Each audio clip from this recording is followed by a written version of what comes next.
अस्सलाम वालेकुम नाज़रीन, आप देख रहे हैं power politics with Adil Abbasi. Supreme court में बड़ी पेशरफ्त हो रही है। दूसरे सीनियर तरीन जज जस्टिस एजाजुल एहसन ने इस्तीफा दे दिया है। याद रहे कि justice Ejazul Ehsan Panama case के मॉनिटरिंग जज थे और इस साल अक्टूबर में चीफ जस्टिस भी बनने वाले थे। इससे पहले गुज़िश्ता रोज़ जस्टिस मज़ाहिर अली नकवी का इस्तीफा सामने आया था, जिसे आज सदर मुमलिकत ने मंजूर किया। सवाल यह है कि अचानक ऐसा क्या हुआ कि सुप्रीम कोर्ट के दो हम ख्याल जजेस को इस्तीफा देना पड़ा। दिलचस्प बात है कि जस्टिस मज़ाहिर के खिलाफ सुप्रीम जुडिशल काउंसिल की कार्रवाई चल रही थी, जिसे सुप्रीम जुडिशल काउंसिल ने आज ये कहकर जारी रखने का फैसला किया कि हो नहीं सकता कि कोई जज इदारे की साख तबाह करके इस्तीफा दे और हम कार्रवाई ना करें। अब कहा जाता है कि जस्टिस एजाजुल एहसन के खिलाफ भी रेफरेंस की तैयारी हो रही थी, लेकिन इससे पहले उनका इस्तीफा सामने आ गया। देखना है कि सुप्रीम कोर्ट में होने वाली पेशरफ्त का मुल्की सियासत पर क्या असर पड़ेगा, क्योंकि साबिक वज़ीर आज़म मियां नवाज शरीफ की जानिब से जस्टिस एजाजुल एहसन के एहतसाब का मुतालबा किया जाता रहा। दूसरी तरफ बल्ले के निशान का मामला भी सुप्रीम कोर्ट में पहुंच गया। इलेक्शन कमीशन ने पेशावर हाई कोर्ट का फैसला चैलेंज कर दिया है, जिस पर कल समाअत होनी है। अब सुप्रीम कोर्ट ने फैसला करना है जो यकीनी तौर पर आइन और कानून के तहत होगा। लेकिन एक बात वाज़ेह है कि जो भी फैसला आए, मौजूदा सूरत हाल में इसके गहरे असरात होंगे, क्योंकि एक तरफ इलेक्शन कमीशन की साख का मामला है तो दूसरी तरफ पीटीआई का लेवल प्लेइंग फील्ड का बयानिया। अगर बल्ले का निशान बहाल रहता है तो इलेक्शन कमीशन पर सवालात उठाए जाएंगे, और अगर कमीशन का फैसला बरकरार रहता है तो इलेक्शन की साख मुतासर होने का अंदेशा भी है। जबकि सुप्रीम कोर्ट को दोनों सूरतों में दबाव और तनकीद का सामना करना पड़ेगा। देखना है कि इस कैच 22 से रियासत कैसे निकलेगी। इसके अलावा सियासी जमातों ने टिकटों की तकसीम भी अपनी फाइनलाइज कर ली है, तकसीम का मरहला उनका आ गया है। इन तमाम इशूज़ पर हम बात करेंगे। मेरे साथ मौजूद हैं इस वक्त साबिक वज़ीर आज़म पाकिस्तान, साबिक मुस्लिम लीग नून के रहनुमा, पता नहीं अब हैं या नहीं, मैं दोबारा पूछ लूँगा, शायद खाकान अब्बासी साहब। Sir, thank you so much for joining us. साबिक वज़ीर आज़म तो हम आपके साथ लगाते हैं, मुस्लिम लीग नून के भी साबिक रहनुमा लगाएंगे? नहीं, बिल्कुल लगा सकते हैं, साबिक रहनुमा तो हैं। अब कभी रहनुमाई का दावा नहीं था। लेकिन सर, आप सीनियर उनके ओहदेदार थे, और अब क्या मुस्लिम लीग नून के मामले में भी साबका का लहका लगा लें हम आपके साथ? नहीं, वो जो आप मर्जी लगा लें। मैंने इलेक्शन नहीं लड़ा मुस्लिम लीग नून के टिकट पर। पार्टी में हैं आप अभी? मैंने टिकट ना लड़े तो फिर मुश्किल हो जाती है। फिर नहीं है जी। और अब आप साबिक रहनुमाई हैं मुस्लिम लीग नून के? जी, साबिक रहनुमाई आपकी मेहरबानी है। साबिक नहीं सर, मैं तो वैसे तो आपको साबिक वज़ीर आज़म भी कहता हूँ। मैंने कभी रहनुमाई का दावा, वो तो एक ओहदा था ना। जी, लेकिन कभी रहनुमाई का दावा नहीं था। ठीक है। सरदार मेहताब साहब और आपका दोनों का भी स्टेटस बराबर है, या आप कुछ थोड़ा अभी भी करीब हैं पार्टी से? नहीं, कुर्बत क्या होती है, देखिए, एक ज़ाती कुर्बत है, एक रिश्ता है, लेकिन सियासत से इत्तेफाक नहीं है। वो आज़ाद इलेक्शन लड़ रहे हैं, आप नहीं लड़ रहे, क्यों? ये उनका फैसला है। मैं इस इलेक्शन को कुछ बेमकसद सा समझता हूँ, क्योंकि हमने वो कोशिश नहीं की कि इलेक्शन से मकसद हासिल हो सके। ये बहुत नाकामी है आज मुल्क की सियासी रहनुमाओं की और मुल्क के जो काबरीन हैं कि वो मुल्क के लिए वो रास्ते का तयन नहीं कर सके जिस पर चल कर ये इलेक्शन बामकसद हो सके। इसलिए मेरा ज़ाती फैसला तो यही था कि ठीक है। आपके हल्के में टिकट भी जारी हो गए? जी जी, आपके हल्के में टिकट भी जारी हो गया? जी, जारी हो गए, टिकट होने थे। आपसे कोई मशवरा, कोई बात? नहीं, कुछ भी नहीं पूछा गया? नहीं, मशवरे की गुंजाइश नहीं है। मैं क्या मशवरा? बिल्कुल ही नहीं, कता ताल्लुक हो चुके हैं। नहीं, मैं खुद जब नहीं लड़ रहा तो मैं क्या मशवरा दे सकता हूँ किसी को?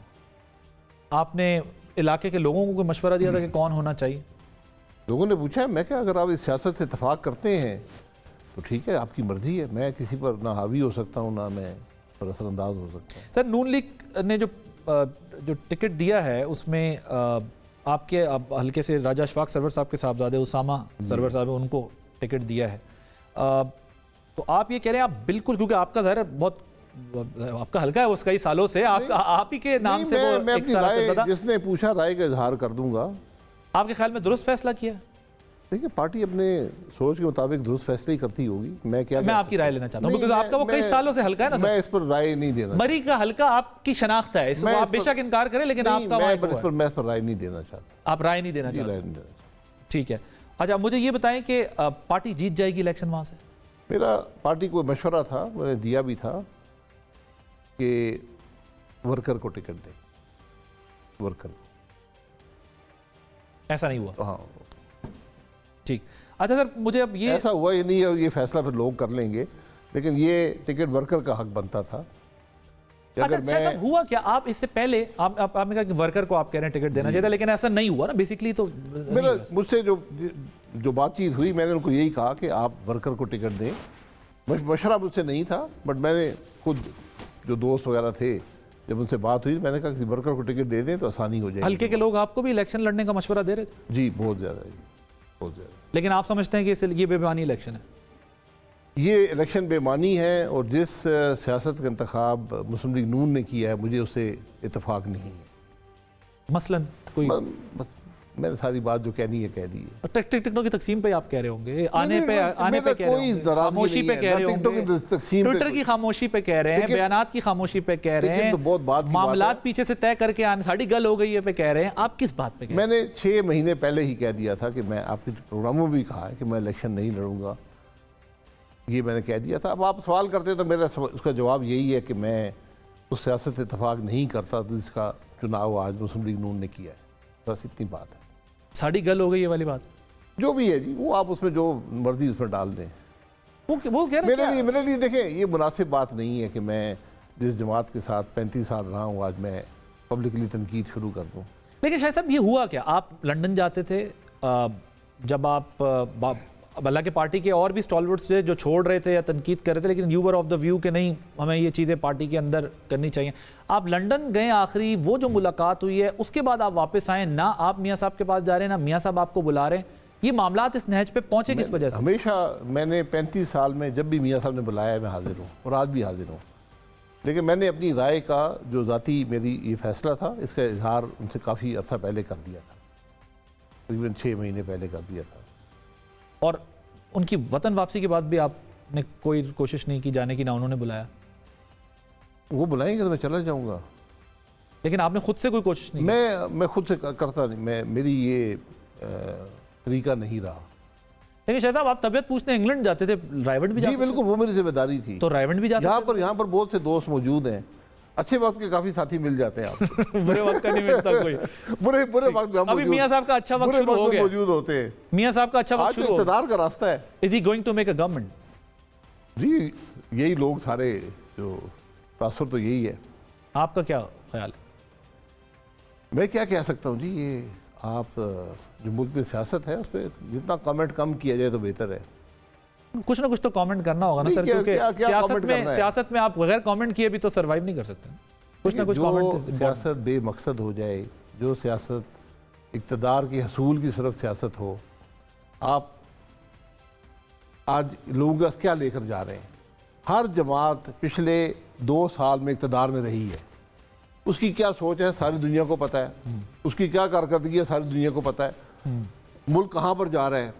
आज इलेक्शन में 25-28 दिन बाकी हैं, 28 दिन बाकी हैं। किसी जमात ने कोई बात की है कि मैं क्या करूंगा? मैनिफेस्टो नहीं, मैनिफेस्टो तो आप सारे बनाते हैं ना, अभी वो भी नहीं पेश किए ना अभी तक। तो जी, आप अपनी फिक्र तो आवाम को बता दें कि मैं क्या करूंगा। मैनिफेस्टो क्या है?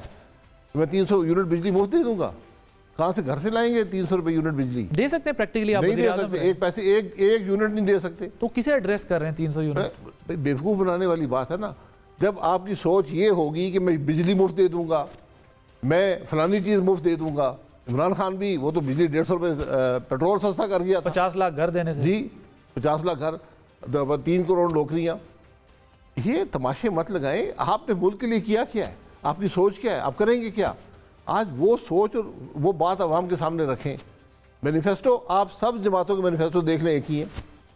अभी तो दिए ही नहीं से बात, आप मैनिफेस्टो सामने ही नहीं रखे अभी तक। तो जिनसे मैनिफेस्टो नहीं बना, 5 साल अपोजिशन में जमातें जो रही हैं या इक़्तिदार में रही हैं, अगर मैनिफेस्टो नहीं बना सकी तो करेंगी क्या?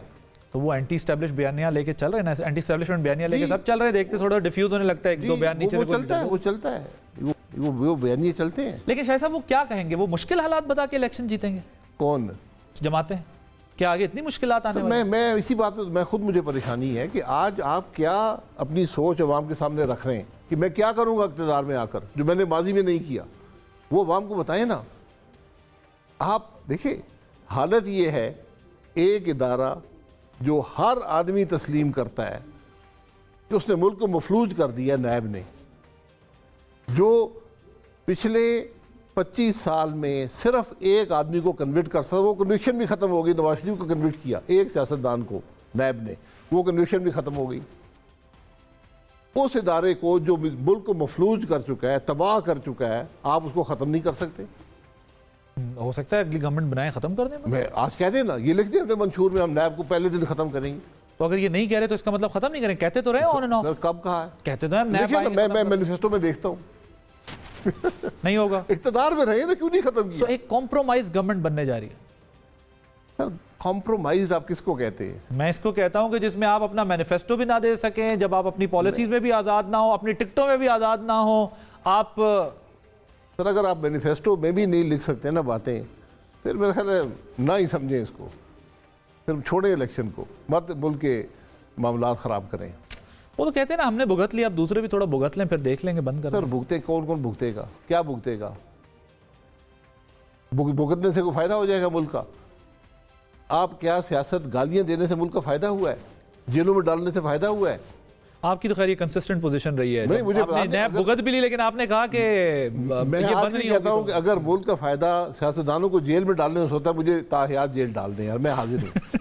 मैं ये आपने मजाक बना लिया। हाँ ठीक, कि एक गलती का मुकाबला आप दूसरी गलती से करेंगे और उससे बेहतर गलती करके करेंगे।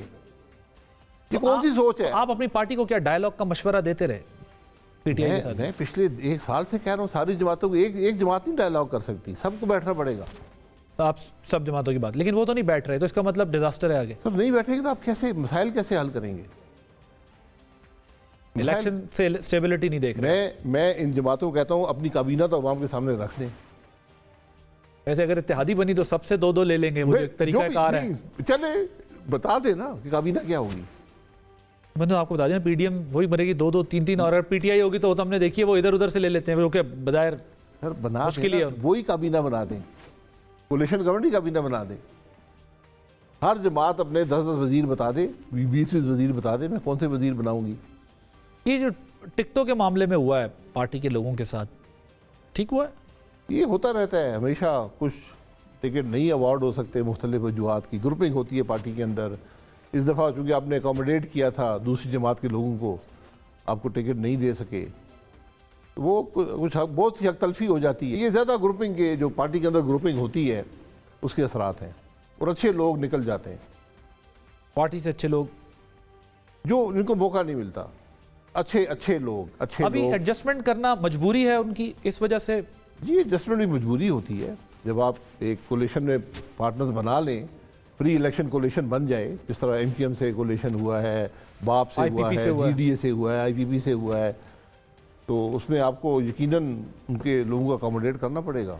अगर पीएमएलएन ने किया है, जो भी इत्तेहाद करता है फिर कोलिशन में। शायद साहब एक मुझे चीज़ समझाएं, आप हुए, सरदार मेहताब साहब हुए, और पार्टी के जो सीनियर कुछ लोग जो नाराज़ हो गए, और भी नाम है काफ़ी हैं। मेरी कोई नाराज़गी नहीं है, यकीन करें, कोई खफगी नहीं है, कोई नाराज़गी नहीं है, एक इत्तेफाक नहीं है पार्टी की सियासत से। तो ये इतना बड़ा है कि उसकी वजह से ना आप इलेक्शन लड़ रहे हैं, ना वो आपको बुला रहे हैं, ना आप उधर जा रहे हैं, ये छोटा मोटा इख्तिलाफ तो नहीं है ना? नहीं, इख्तिलाफ नहीं है, इत्तेफाक नहीं है उस सियासत से। जब सियासत से ही इत्तेफाक नहीं है, मैं उस सोच को, सियासत को लेकर अवाम के पास नहीं जा सकता। लेकिन मुझे ये बताएं कि ऐसा क्या हुआ है कि जेल आपने भी काटी है, मिफ्ता इस्माइल साहब ने भी काटी है, सरदार मेहताब साहब ने भी काटी है, उन्होंने ज़रा पहले काटी थी, आप दोनों अभी रिसेंट भी नैब भुगती हुई है।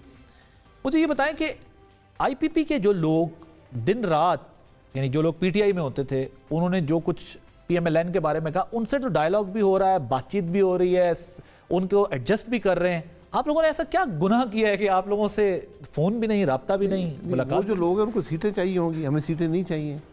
हम तो एक असूल की बात कर रहे हैं। पार्टी को क्या चाहिए सर? पार्टी आपसे रब्ता क्यों? पार्टी की सोच अपनी है। आप लोगों से बात क्यों नहीं हो रही? मेरी को खफगी होती अगर मैं कुछ मांग रहा होता, मुझे ये टिकट दे दो, मुझे ये सीट दे दो, मैं तो वो नहीं मांग रहा, मैं तो एक असूल की बात कर रहा हूँ। मैं भी सर उसूली बात कर रहा हूँ। मैं ये कह रहा हूँ कि जेलें आप लोगों ने भी काटी है ना, तो प्रॉब्लम तो फेस की है पार्टी के लिए। जेल हम अपने ज़मीर के लिए आपका जो आपके जो ओपोनेंट थे, आज ठीक है उनका राइट है, वो अगर सीट एडजस्टमेंट तो पॉलिटिक्स में it's part of game, but अगर उन लोगों को भुला के उनसे राब्ता करके उनके साथ सीट एडजस्टमेंट हो सकती है, तो अपने पुराने लोगों से पार्टी ये काम क्यों नहीं कर रही? उसकी क्या रीजन है? आप लोगों ने ऐसा उन्हें क्या कह दिया है, उन्होंने आपको ऐसा क्या कह दिया? वो लोग असूल पे खड़े हैं ना, आप उनके उस असूल को तय नहीं कर सकते। आप जो लोग आपसे अब कोलिशन बना रहे हैं वो आपके सीट एडजस्टमेंट कर रहे हैं, उनको चाहिए आपसे टिकट चाहिए, आप उनको एक विनिंग कैंडिडेट बनाना चाहते हैं, आपको उनसे मुफाद है, उनको आपसे मुफाद है, वो इसलिए आपके साथ अगर उन्होंने एक दूसरे को मना लिया तो आप लोगों को क्यों नहीं मना पा रहे? आप लोग क्यों मना नहीं सकते ना? हम कुछ मांग नहीं रहे, कुछ नहीं मांग, मनाते उसको हैं, खफगी उसकी होती है जो कुछ मांग रहा होता है कि मुझे ये दे दो। ओके, अब ये जो 2 जजेस का आपने देख लिया, कल एक सुप्रीम कोर्ट के चीफ जस्टिस मज़ाहिर अली नकवी साहब ने इस्तीफ़ा दिया, आज जो है वो एजाजुल एहसन साहब का इस्तीफ़ा आ गया। How do you see it, ये क्या हो रहा है? मज़ाहिर नकवी साहब के खिलाफ तो कुछ चार्जेस थे तो उन्होंने शायद मुनासिब समझा कि मैं इस्तीफ़ा दे दूँ, ये एक बेहतर तरीका होता है। और इसमें शायद जो दूसरे जजेस होते हैं उनका दबाव भी होता है कि बजाय ये बातें मंजर आम पे आएँ तो आप बेहतर इस्तीफ़ा दे दें। एजाजुल एहसन साहब का मुझे समझ नहीं आई कि उनको बताना चाहिए मेरी नज़र में कि क्यों इस्तीफ़ा दिया है, क्योंकि अगले चीफ जस्टिस थे, आम जज नहीं है। आज से सवा साल के बाद चीफ जस्टिस बनना था उन्होंने। कंफर्म नहीं है, कुछ इत्तलात हैं कि कुछ उनसे मुताल्लिक भी चीज़ें आने वाली थी जिससे पहले शायद उन्होंने। सर अगर चीज़ें आने वाली हैं तो फिर उनको मुकाबला करना चाहिए उन बातों का, इस्तीफ़ा नहीं देना चाहिए जी। जुडिशल पॉलिटिक्स के बारे में तो हम सुनते रहे, लेकिन इस जुडिशल पॉलिटिक्स का जो आपकी पॉलिटिक्स है उस पर भी असरात होंगे, यानी ओवरऑल मैं मुल्क की बात कर रहा हूँ। अब तारीख ज़रा पढ़ लें, जितनी कट थ्रोट जुडिशल पॉलिटिक्स है कोई पॉलिटिक्स नहीं होती ठीक, दुनिया में, सिर्फ पाकिस्तान में नहीं, दुनिया में। इसके आप सियासत पर भी असरात देख रहे हैं? देखिए, अगर एजाजुल एहसन साहब ने, मेरी उनको ज़ाती वाक़फ़ियत नहीं है, उनके बारे में सुना है, अगर उन्होंने कोई फैसला के असूलों पर किया तो उनको असूलों का इजहार करना चाहिए, दोनों सूरतों में। दोनों सूरतों में, अगर कोई चीज़ इल्ज़ाम आना था उस पर भी और अगर उसूल था कोई वो भी। जी नहीं, सिर्फ असूल की अगर बात है, दूसरी वरना हमेशा ये बात समझी जाएगी कि उनके खिलाफ कुछ चार्जेस थे, वो उससे बचने के लिए इस्तीफ़ा दे गए, जब तक वो अपने उसूल नहीं बताएंगे कि मैंने इस बुनियाद के ऊपर, वो इजहार कर दें कि मैंने इन असूलों की बुनियाद पर इस्तीफ़ा दिया। बंदियाल साहब, मुझे यकीन है कि उन्होंने इस्तीफ़ा असूलों पर ही दिया हो। बंदियाल साहब गए, मज़ाहिर अली नकवी साहब पर एतराज़ था, वो गए, और मतलब उन पर करप्शन का वो इल्ज़ाम लग रहा था ना कि वो असेट्स का और वो सारा, लेकिन वो तो अपने टर्म पूरी करके गए। कौन? मज़ाहिर अली नकवी साहब? बंदियाल साहब। नहीं, मैं बताना ये चाह रहा हूँ कि 3 जजेस थे ना, जो ज़ाहिर है मियाँ साहब का एक उनके ऊपर एक रिजर्वेशन भी थी, और तीसरे थे मॉनिटरिंग जज एजाजुल एहसन साहब, तीनों एक साथ चले गए, तो मियाँ साहब के लिए तो काफ़ी स्मूथ राइड अब होगी जुडिशरी के मामले में, जो उनके कंसर्न्स थे कि। देखिए, मेरा ख्याल है कि मियाँ साहब को स्मूथ राइड की ज़रूरत नहीं है, मियाँ साहब के साहब की ज़्यादती की गई थी, तो ज़्यादती का खात्मा स्मूथ राइड नहीं होता, मैं इस बात से इख्तलाफ करूँगा। एजाजुल एहसन साहब मॉनिटरिंग जज थे, उसमें क्या उनका रोल था ये वही बता सकेंगे, क्योंकि जज जिसकी मॉनिटरिंग कर रहे थे उसने कहा कि मैं तो ब्लैकमेल होकर इस्तीफा फैसला दिया, तो बहरहाल, लेकिन मेरा ख्याल है कि उनको एक क्लैरिटी देनी चाहिए। ठीक, इलेक्शन कमीशन निशान के मामले पे सुप्रीम कोर्ट चला गया, ठीक किया? तारीख तो उसको ठीक नहीं समझती, तारीख में बहुत दफ़ा पहले भी हुआ है, और मुझे ये बात समझ नहीं आती, आप इलेक्शन में जब भी बहाम पैदा करेंगे उसका नुकसान होगा। एक जमात है, एक सिंबल है, आप चलने दें, आप क्यों इन चीज़ों को छेड़ते हैं? क्या इससे मकसद हासिल हो रहा है? देखिए, इलेक्शन लड़ना, वोट देना, ये एक फंडामेंटल राइट है आइन के अंदर, ये कोई आम बात नहीं है। आइन आपको इस बात की इजाज़त देता है, the right to associate, the right to election, the right to vote. अब उसमें अगर कोई इंटरफियरेंस होगी, और एक प्रीवी काउंसिल का फैसला मौजूद है 150 साल या 200 साल पुराना, एक शख्स ने सिगरेट की पन्नी पे लिख दिया मैं इलेक्शन लड़ना चाहता हूँ, उसको अलाउ किया गया कि इसने अपनी नीयत का इजहार, जो आइन इसको हक देता है, अपनी नीयत का इजहार कर दिया है, अब इसको आप इलेक्शन लड़ने, टेक्निकलिटीज़ को छोड़ दें। अगर कोई टेक्निकलिटी पूरी नहीं हुई, ये माजी में सब होता रहा है ना, पीपल पार्टी के साथ हुआ, बल्ले के निशान के लिए पीपल पार्टी के साथ हुआ, नून लीग के साथ हुआ, आज पीटीआई के साथ हो रहा है। लेकिन अगर इलेक्शन कमीशन ये समझता है कि इंट्रा पार्टी इलेक्शन ठीक नहीं हुए और ये निशान का मामला भी ठीक इसी बुनियाद के ऊपर है, तो आप समझते हैं उन्हें कंटेस्ट नहीं करना चाहिए? इंट्रा पार्टी इलेक्शन किस तरह आप जज करेंगे कि ठीक नहीं हुआ? वो तो इलेक्शन कमीशन का काम है ना। नहीं, इलेक्शन कमीशन का काम नहीं है इंट्रा पार्टी इलेक्शन करवाना, वो पार्टी खुद करवाती है। बट उसको ऑब्जेक्शन तो इलेक्शन कमीशन ही कर सकता है ना अगर कंप्लेंट्स आएंगी। आप किस बुनियाद पे ऑब्जेक्ट, ये नून लीग के साथ यही हुआ था। नून लीग के तमाम सेनेटर उन्होंने कहा जी कि ये जो आदमी है ना जिसने साइन किए हैं सेनेट के टिकट, वो आदमी को इख्तियार नहीं था, वो इलेक्ट नहीं हुआ। ठीक, पार्टी हेड भी नहीं कर सकता पार्टी। तो आपने मतलब क्या कर रहे हैं? तो आपके ख्याल में सुप्रीम कोर्ट तक नहीं ले जाना चाहिए था बल्ले के निशान वाला मसला? टेक्निकलिटीज पे अगर आप इलेक्शन के बारे में भाम पैदा करेंगे तो खराबी पैदा होगी, ये बात याद रखें। कोई जमात भी हो। सर, ये नून लीग की तरफ से 9 मई के वाक़यात के ऊपर बहुत कहा जा रहा है कि किसी मंतकी अंजाम तक पहुंचना चाहिए था, जल्दी पहुंचना चाहिए था, कोई नतीजा निकलना चाहिए था। हमने देखा है कि बानी चेयरमैन के खिलाफ 9 मई के मुकदमात पर जो है वो आज जुडिशल रिमांड भी मंजूर हो गया, कैबिनेट कमेटी भी बन गई है कुछ दिन पहले। आपको लगता है कि वो अब लंबे अरसे तक जेल में ही? देखिए, मैं जेलों के बारे में ज़्यादा सियासतदानों को जेल बट केसेस के बारे में तो आपको समझ कायल नहीं हूँ, लेकिन बात यह है कि 9 मई को कितने महीने हो गए, शायद आज 11 तारीख है, 8 महीने हो गए मेरे ख्याल में, 8 हुए 7 में, जो भी महीने गुजर, हमने कुछ नहीं किया। ये हुकूमत की जिम्मेदारी थी कि उनको प्रोसिक्यूट करे, प्रोसिक्यूट नहीं, प्रोसिक्यूट। एविडेंस, आप हुकूमत हैं, आपकी जिम्मेदारी है, चॉइस नहीं है। मुल्क की तंसीबात पर हमला हुआ है, आपकी जिम्मेदारी है कि उसकी तह तक पहुँचें। जिन लोगों ने हमला किया है, जिन्होंने साजिश की है, ख्वाह कोई भी हो, उसको प्रोसिक्यूट करे अदालत में। ये हुकूमत की जिम्मेदारी है, उन्होंने जिम्मेदारी पूरी नहीं की। वो तो कैबिनेट तक में बात जो है वो तय नहीं हो सका कि इसमें बानी चेयरमैन की कनेक्टिविटी थी या नहीं।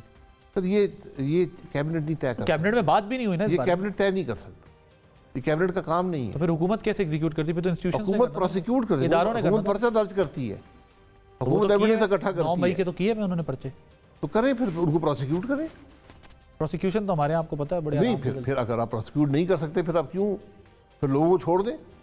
तो आप कह रहे हैं कि पीडीएम की गवर्नमेंट को ये कर लेना चाहिए था, इंटरिम गवर्नमेंट का वेट नहीं करना चाहिए? जी बिल्कुल, मसले को निपटा देना चाहिए, प्रोसिक्यूट करना चाहिए था। खुद किया नहीं, अब आप डिमांड दिन करने का कोई रात फायदा नहीं। एविडेंस इकट्ठा करते, दिन रात अदालतें चलाते, प्रोसिक्यूट करते। तो अब जो इरफान सिद्दीकी साहब डिमांड कर रहे हैं वो इररेलेवेंट?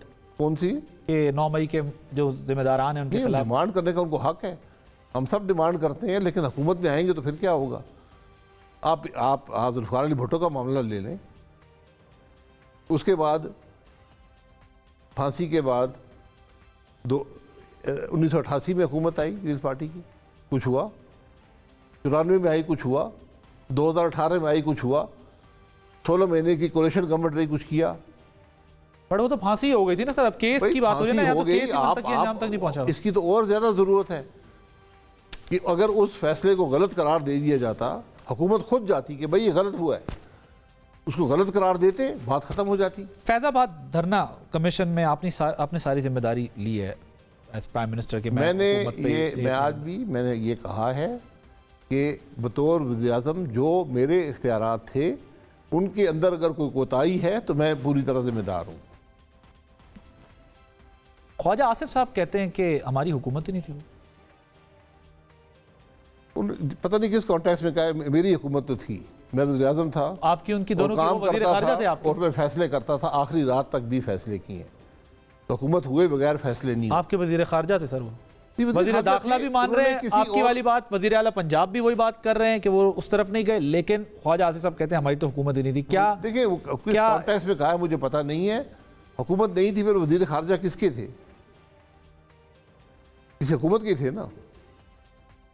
वो तो कहते हैं कि 2 अफसरान की हुकूमत थी, मेरी नहीं थी। नहीं, मैं माजरत चाहता हूँ, ऐसी कोई बात नहीं थी। ये गलत बयानी कर रहे हैं ख्वाजा साहब। नहीं, गलत बयानी नहीं, क्योंकि उनका अपना ओपिनियन हो सकता है, मैं उसकी राय का एहतराम करता हूँ। नहीं, बेसिकली आपने तो ये कह दिया ना कि अगर वो वज़ीर ख़ारिजा किसके थे, फिर उन्हें भी फैसला करना पड़ेगा। सब वैसे टेक्निकल सवाल है, पूछना उनसे भी चाहिए कि अगर हुकूमत आपकी नहीं थी तो वज़ीर ख़ारिजा आप किसके थे, लेकिन आप सारी जिम्मेदारी ले रहे हैं कि एक हुकूमत की जिम्मेदारी होती है इस किस्म के हालात से निपटने की। हुकूमत की जो जिम्मेदारी होती है उसमें अगर कोई इख्तियार मेरे पास था और मैंने इस्तेमाल नहीं किया, जिसको एक्ट ऑफ ओमिशन और कमीशन कहते हैं, मैं जिम्मेदार हूँ, जवाबदेह हूँ। ठीक, ख्वाजा साहब कोई बयानियाँ बनाने की स्पेस नहीं, बयानियाँ देखें, बयानिया की बात नहीं है, वरना वो तो आप पे भी डाल सकते थे ना, वज़ीर-ए-आज़म ने फैसला हमें देखें, ये थोड़ी इसमें क्लैरिटी, हम ये समझते हैं कि वज़ीर-ए-आज़म जो होता है ये बादशाह होता है, जो मर्जी मुंह से कहता जाए बस वो फिर अमल उस पर किया जाता है। इस तरह मुल्क नहीं चलते। वज़ीर-ए-आज़म वज़ीरों में से एक होता है, फर्स्ट अमंग इक्वल समझ लें। वो एक रूल्स ऑफ बिजनेस के तहत ऑपरेट करता है, फैसले काबीना करती है, समरीज वजीर भेजते हैं, इस तरह हुकूमत चलती है। ये कुल्ली इख्तियारात का जो हमें कॉन्सेप्ट है ना कि मेरे पास कुल्ली इख्तियारात है। आप 2017 की हुकूमत का जिक्र कर रहे हैं पाकिस्तान में, वरना इससे पहले वजीर आजम हमारे यहाँ आपको पता है किस तरह फैसले करते रहे और किस तरह हुकूमतें चलाते ये फिर उनसे पूछें। मुझे तो फैसला करने में कोई दिक्कत महसूस नहीं हुई। ठीक, कोई आपको अगर आप मुझे ये कहें कि तुम्हारे पास कुल्ली इख्तियारात थे तो कुल्ली इख्तियारात एक ही ज़ात के पास है, मेरे पास नहीं। आपको अपने टेन्योर में एस्टेब्लिशमेंट की तरफ से कोई प्रेशर नहीं था? आप एक एस्टेब्लिशमेंट जो करती रही वो होता रहा ना। नहीं, लेकिन आप पे कोई प्रेशर नहीं था?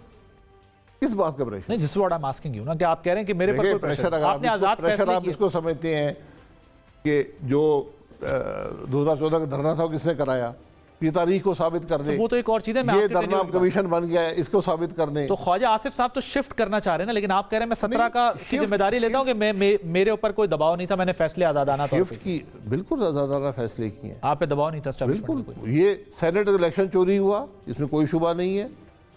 सेनेट की चेयरमैनशिप चोरी हुई, कोई शुबा नहीं है। बलोचिस्तान हुकूमत में खुद गया, सारी हुकूमत ही गायब थी, कोई सारे MNA MP गायब थे वहाँ पे। Thank you. ये सब मैंने देखा है। शाहिद खान अब्बासी साहब फॉर्मर प्राइम मिनिस्टर हमारे साथ मौजूद थे। अब एक ब्रेक लेंगे, ब्रेक के बाद जब वापस आएंगे तो रऊफ हसन साहब तर्जुमान है तहरीक इंसाफ के हमारे साथ मौजूद होंगे एक ब्रेक के बाद।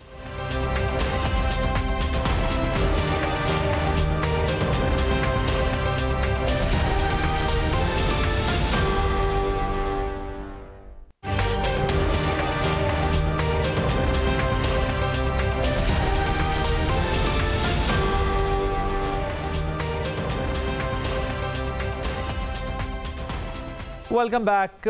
टिकटों की तकसीम का मामला है, बल्ले के निशान का मामला सुप्रीम कोर्ट पहुंच गया है। पेशावर हाई कोर्ट के फैसले के खिलाफ कुछ और अहम मामलात हैं तहरीक इंसाफ से मुताल्लिक, उस पर बात करने के लिए हमने दावत दी है। हमारे साथ मौजूद है रऊफ हसन साहब, सेक्रेटरी इंफॉर्मेशन है पाकिस्तान तहरीक इंसाफ के, और उनसे कुछ अहम इशूज़ पर हमने बात करनी है जो बड़ी डेवलपमेंट्स हो गई हैं। Sir thank you very much for joining us. मुझे ये बताइएगा कि कल मज़ाहिर नकवी साहब, आज जस्टिस एजाजुल एहसन साहब, PTI इस पेशरफ्त को कैसे देख रही है? इस्तीफे आ रहे हैं, वेरी अनफॉर्चुनेट। देखिए, किसी भी इंस्टीट्यूशन में जब डिविशन नज़र आए तो वो रियासत के लिए ठीक काम नहीं होता। पिछले दौर में भी जब बंदियाल साहब थे तो टेंशन थी, बहुत टेंशन थी, लेकिन बॉयल ओवर नहीं हुआ था।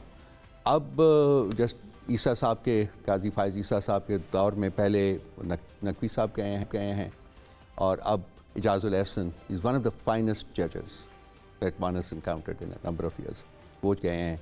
जो अफवाह निकल रही है वो ये है कि, अफवाह तो नहीं है, एक क्रेडिबल सोर्स है, वो कह रहे हैं कि जी वो उसने कहा है कि चीफ जस्टिस के साथ काम करना पॉसिबल नहीं रहा क्योंकि ये कॉन्स्टिट्यूशन को मॉल कर रहे हैं, कॉन्स्टिट्यूशन को वायलेट कर रहे हैं। ये बात उन्होंने कही? ये इंफॉर्मेशन है हमारी जी। आपकी इंफॉर्मेशन ये है कि वो दोनों इस बेस पे गए कि वो नहीं, पहले की बात मैं नहीं कर रहा, मैं सिर्फ इस्तीफे के बाद एजाजुल एहसन साहब की बात, एजाजुल एहसन साहब की बात कर रहे हैं। जस्टिस एजाजुल और मज़ाहिर अली नकवी साहब क्यों चले गए? उनको फेस करना चाहिए। उनके जाने का नहीं पता, शायद वो जो चार्जेस वगैरह जो फ्रेम हुए थे वो एक वजह हो सकती है उनके जाने की। उनके ऊपर भी बहुत आपके ख्याल में उन्हें फेस करना चाहिए थे वो केसेस?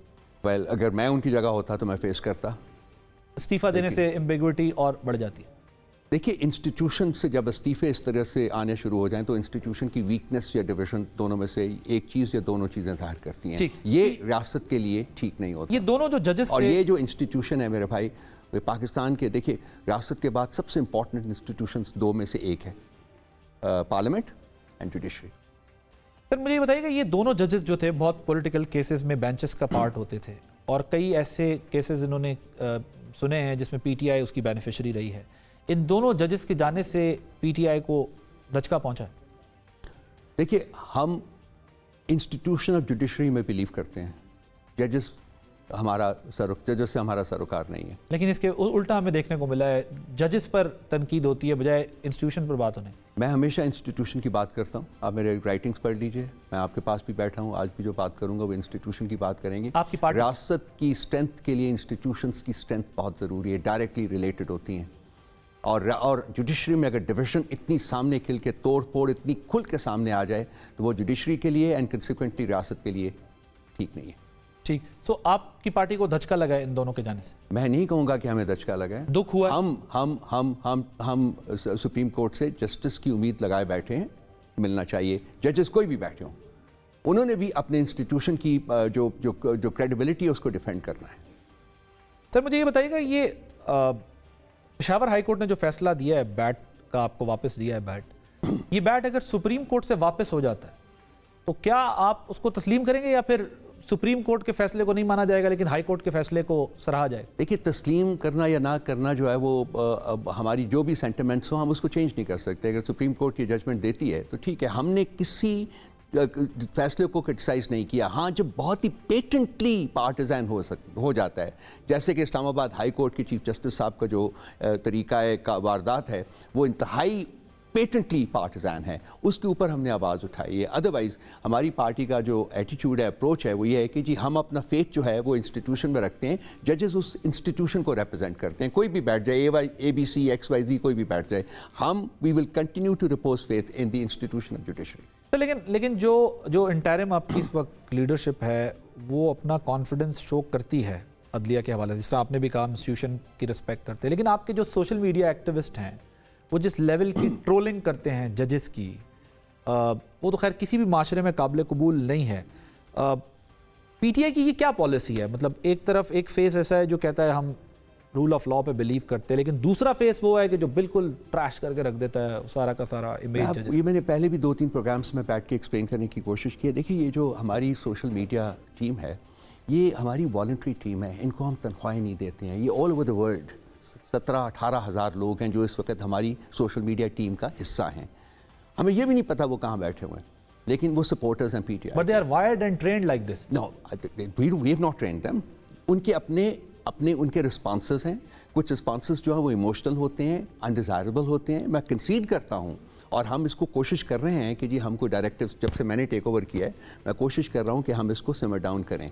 लेकिन चूंकि वो वॉलंटियर्स हैं, चूंकि वो हमारी एडमिनिस्ट्रेटिव ज्यूरिस्डिक्शन में नहीं आते, कंसिक्वेंटली हम उनके ऊपर कुछ इम्पोज नहीं कर सकते।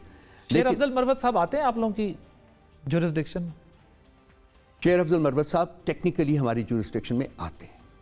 जो बयान वो देते हैं बानी चेयरमैन से बाहर निकलने के बाद अदलिया के बारे में, आप लोग उससे इत्तफाक करते हैं? हमें वो फोर्स करते हैं कि हम बारहा उसको हम कॉन्ट्रडिक्ट कर सकें, क्योंकि हम डायरेक्ट इंस्ट्रक्शंस जो हैं वो खान साहब से आती हैं, इमरान खान साहब से आती हैं।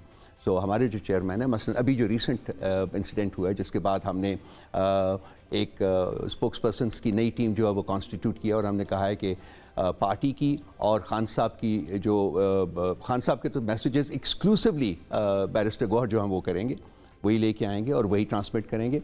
और वो मैसेजेस जो है आगे 5 लोगों की हमने स्पोक्स पर्सन्स की टीम जो है वो तरतीब दी है। पार्टी पॉलिसी के बारे में स्टेटमेंट सिर्फ वो दे सकेंगे। इसके अलावा अगर कोई देता है तो वो अपनी एक पॉइंट ऑफ व्यू दे रहा है, लेकिन पार्टी को वो रिफ्लेक्ट नहीं करता। ये हमने अभी 3-4 दिन पहले हमने एक एलानिया भी पार्टी के सेंट्रल मीडिया डिपार्टमेंट से बिल्कुल ठीक है, लेकिन जो बात वो बानी चेयरमैन से मिलकर कर रहे हैं उससे तो अपेरेंटली एक मैसेज ये जाता है कि गुड कॉप और बैड कॉप टीम बनी हुई है। एक ने आकर कवर करना है कि नहीं जी नहीं, हम इंस्टीट्यूशन पे बिलीव रखते हैं, दूसरे ने कहना है हम बिलीव ही नहीं करते, हमारा एतमाद ही नहीं है। हम उन 5 शेर अफजल मरवत साहब जो ये बातें कर रहे हैं खुद से कर रहे हैं या चेयरमैन PTI से बात कर रहे हैं? हम उन 5 स्पोक्स पर्सन्स जो हैं वो जब बात करेंगे तो उसको पार्टी ओन करेगी और ये हम स्टेट करेंगे पार्टी प्लेटफॉर्म से जितने भी हैं। कोई और बात करेगा तो उसको पार्टी ओन अप नहीं करती। ये भी जो मेरी स्टेटमेंट मैंने रिलीज़ की थी उसमें ये भी लिखा हुआ था कि कोई और बंदे की जो स्टेटमेंट है उसका ज़ाती ओपिनियन तो हो सकता है, लेकिन वो पार्टी पोजीशन या पार्टी पॉलिसी को वो रिफ्लेक्ट नहीं करेगी। टिकटों का ऐलान होना है सर, अगर बानी चेयरमैन ये टिकटों का ऐलान करते हैं तो PTI माजी में PMLN पर यह तनकीद करती रही है कि एक नाअहल शख्स जो हैं वो टिकटें तकसीम कर रहे हैं। आज तो खान साहब भी जो है वो उनको जो है वो सज़ा हुई हुई है, तो खान साहब जब टिकटें तकसीम करेंगे तो क्या ये तस्वुर नहीं किया जाएगा कि माजी में उनको तो कहते थे लेकिन अपनी बारी आई तो चेयरमैन PTI आपके कह रहे हैं कि बानी चेयरमैन से पूछ के हम टिकटें अनाउंस करेंगे? खान साहब के ऊपर जो केस हुआ था तोशाखाना था, जिसमें उन्हें सज़ा हुई थी, जो कि सस्पेंड हुई है टेक्निकली, और उसकी क्वाशमेंट के लिए हमने पिटिशन मूव की हुई है, वो क्वाश भी हो जाएगी। बिल्कुल वैसे ही जैसे कि आने वाली सो कॉल्ड सज़ाएँ जो हैं, हमें पता है कि अथॉरिटीज़ जो हैं वो डिटर्मिन्ड है कि खान साहब को और कन्विक्ट करना है, उन्होंने करेंगे। लेकिन फ़र्क क्वाश हो गई ना 5 साल बड़ा क्लियर है। एक वो क्वाश जैसे हुई है, वो आप भी जानते हैं, मैं भी जानता हूँ। उनको लाया गया, उनके साथ डील की गई है, उनको वापस लाया गया और उनको उन्होंने अब अनॉइंट करना है as the king of the country, ताकि लूट मार का सिलसिला दोबारा शुरू हो सके। खान साहब ने लूट मार नहीं की। लेकिन आप लोगों के जो भी केसेस क्लियर होंगे वो मेरिट पे होंगे। देखिए, वो आप भी देखेंगे, मैं भी देखूंगा, आप देख लीजिएगा। उसमें कोई हम चाहते हैं कि वो मेरिट के ऊपर ही क्लियर हो, क्योंकि इससे पहले बंदियाल साहब पे तनकीद होती रही है ना कि वो रिलीफ हमारी देते रहे हैं। हमारी कोई डील नहीं हुई है हमारी कोई डील नहीं हुई है, जबकि शरीफों की और ज़रदारियों की डील्स होती रही हैं और अब भी डील हुई नहीं है या कोई कर नहीं रहा आप लोगों से? जी, हमारी डील ना हुई है ना हम करना चाहेंगे। हम मेरिट के ऊपर हर चीज़ को फाइट कर रहे हैं और करते रहेंगे। खान साहब ने कहा है मुझे 2 साल रखें, 2 साल रखें। आपका ख्याल है कि हमें ऑफर नहीं हुई? बट हुई है। खान साहब आपको प्रेशर है, डील की भी बात है, सारा कुछ है। डायरेक्ट चेयरमैन पीटीआई बानी चेयरमैन कोई खान साहब कोई है। इस मुल्क में होता क्या रहा है? प्राइम मिनिस्टर को जब निकाला जाता था तो वो 2-4 दिन के बाद हाथ जोड़ के कहता ना माई बाप हमें माफ़ कर दें। ये देख लीजिए, मैं इसमें कोई एग्जैजरेट नहीं कर रहा। उसके बाद वो चले जाते थे, कभी उनको कोई मुल्क ले लेता था, कभी वो कहीं चले जाते थे। उसके बाद वो फिर वहाँ जोड़ तोड़ का सिलसिला शुरू करते थे। साल 2 साल 3 साल के बाद डील होती थी, वापस आ जाते। ऑफर खान साहब को ही है। देखिए, बहुत कुछ हुआ है, मैं उसको बयान नहीं कर सकता इस वक्त। आपका ख्याल है कि नहीं हुआ होगा? 6 महीने हो रहे हैं तकरीबन उनको जेल में। मेरी तो इत्तलात है कि मेरी तो इत्तलात है कि अभी तक कोई डायलॉग उनके साथ नहीं हुआ। आपकी अपनी इत्तलात ठीक होगी, मेरी भी इत्तलात आती। किस लेवल पे हुआ है? बहुत कुछ है। कहां से हुआ? मैं नहीं डिफाइन कर सकता। आई am not in a position. लेकिन खान साहब तो खुद कह रहे थे कि मुझसे किसी ने अभी तक राब्ता ही नहीं किया, कोई राब्ता करे तो मैं बात करूं।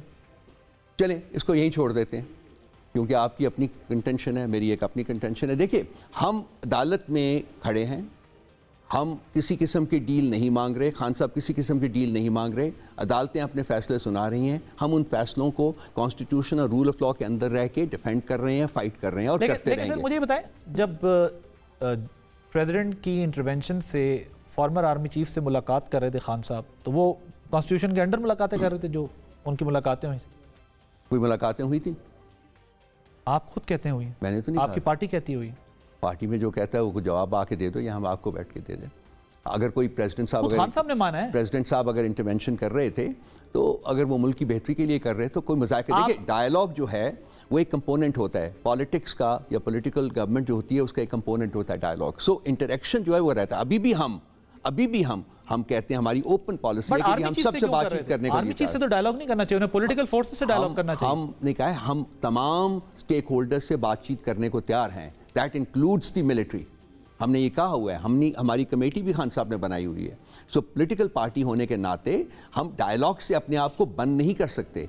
वो किसी भी कॉन्टेक्स्ट में हो, सदर साहब करवा दें या कोई और बंदा करवा दे, हम बातचीत करने के लिए हमेशा तैयार है। लेकिन हम कुछ डील नहीं मांग रहे। आप बात करें तो वो डायलॉग है, आप बात करें तो वो इंटरेक्शन है, दूसरे बात करें तो वो डील है। How would you define it? ये इसकी मतलब कैसे आप इंटरप्रेट कैसे करेंगे? आप मिल रहे हैं तो डायलॉग है, मैं मिल रहा हूं तो डील है। खान साहब गए हैं, उन्होंने मुल्क छोड़ा है?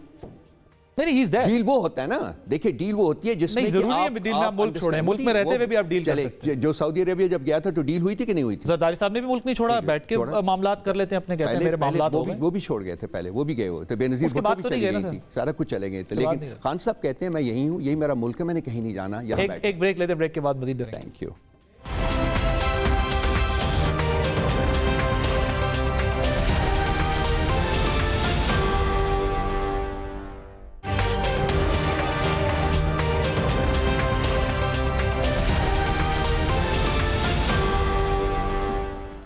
Welcome back sir, we are running out of time. मैं जरा क्विक आपके साथ 2-3 सवाल पूछना चाहता हूं। मुझे बताइएगा पार्टी सेक्रेटेरिएट क्यों बंद है? पार्टी सेक्रेटेरिएट में 3 दिन पहले हमने डिस्कवर किया था कि कुछ लोग आए हुए थे और वो दे वर फुली आर्म्ड।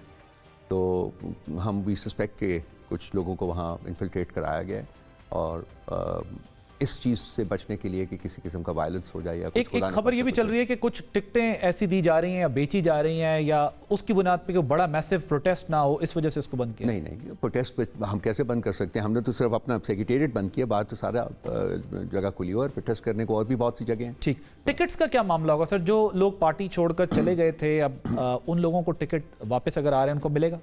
पार्टी ने पॉलिसी एक पॉलिसी जो है वो अडॉप्ट किया। मैं कई दफ़ा बयान भी कर चुका हूँ इसको कि जी जो लोग, बहुत से लोग हैं जो हमसे राब्ते में हैं और वापस आना चाहते हैं, लेकिन हमने ये डिसाइड किया है कि हम उनमें से किसी को भी इस इलेक्शन के लिए कंसिडर नहीं करेंगे टिकट्स के लिए। वो शेख साहब को टिकट मिलेगा? ये पार्टी जानती है, I am not privy to it, but apparently no. Apparently not. Usman Dar साहब?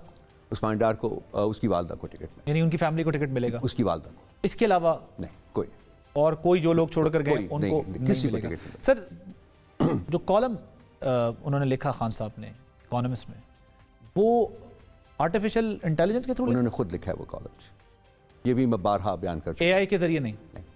वो तो इत्तलात किया है कि उन्होंने एआई के जरिए लिखा। नहीं, उन्होंने कहा नहीं, ये नहीं कहा। जेल से टोटली मिसकोट होती हैं, टोटली मिसकोट होते हैं। लाइक रो पड़े, आंसू निकल आए, उनको टिश्यू देना पड़ा, ये ऐसा कुछ नहीं हुआ। ये कंकॉक्टेड है, ये मीडिया कंकॉक्ट करता है। I am sorry, I won't name him because he is not here, otherwise I would have named him. This is very unfortunate. ऐसी कोई बात। खान साहब ने एआई के जरिए नहीं लिखा, खुद लिखा है। लिखा। आप लोग एक तरफ अमेरिका पर इल्ज़ाम भी लगा रहे हैं, लेकिन साथ में 2 मजीद लॉबिंग फर्म्स हायर कर ली हैं, पहले भी की हुई थी। अमेरिका को क्या बताना चाहते हैं कि क्या हो गया हमसे? देखिए, हकीकत जो है वो हकीकत है, जो हुआ वो हुआ, उसको हम डिनाई नहीं करते, लेकिन हम उसके बारे में बात नहीं करना चाहते। खान साहब ने भी कहा था जब उनको अरेस्ट किया, उससे पहले उन्होंने 3-4 दफ़ा कहा था कि it's all in the past. वो हो गया, लेकिन ये है कि आगे आपने बढ़ना तो है ना। लेकिन आपने अभी 10 दिन पहले खान साहब ने अदालत जाके फिर इल्ज़ाम लगाया कि अमेरिका बुलाएं, डोनाल्ड लू को बुलाएं, इनको बुलाएं, उनको बुलाएं। ये एक रियलिटी है, ये हुआ है, ये सब कुछ हुआ है। इसी हुकूमत ने पहले कहा ये कि एग्जिस्ट ही नहीं करता साइफर। तो लेकिन अगर आप अदालत में जाते हुए ये कहेंगे, अपना मौक़िफ़ मुतादिद मरतबा ये रखेंगे, तो आप अमेरिका को कैसे समझाएंगे कि ये पास्ट एंड क्लोज ट्रांजैक्शन है? ये हम अपना एक डोमेस्टिक इशू है ना, हम यहाँ फाइट कर रहे हैं अमेरिका के साथ, तो हमारी लोकल ऑडियंस को एड्रेस करने के लिए हम यहाँ कर रहे हैं। खान साहब के ऊपर साइफर का मुकदमा चल रहा है, उसमें पोटेंशियली कैपिटल पनिशमेंट हो सकती है उनको, तो हमने हकायक तो बयान करने हैं ना। मुकदमा तो हमने नहीं शुरू किया, मुकदमा तो हुकूमत वक्त ने शुरू किया। क्यों शुरू किया? अगर हम प्रोजेक्ट करना चाहते तो हम बहुत कुछ कर सकते थे, लेकिन हमने नहीं किया। Thank you so much Rauf Hasan sahab, secretary information Pakistan Tehreek Insaf. आपने उनका मौक़िफ़ सुना। आदिल अब्बासी को इजाज़त दीजिए, अल्लाह हाफ़िज़।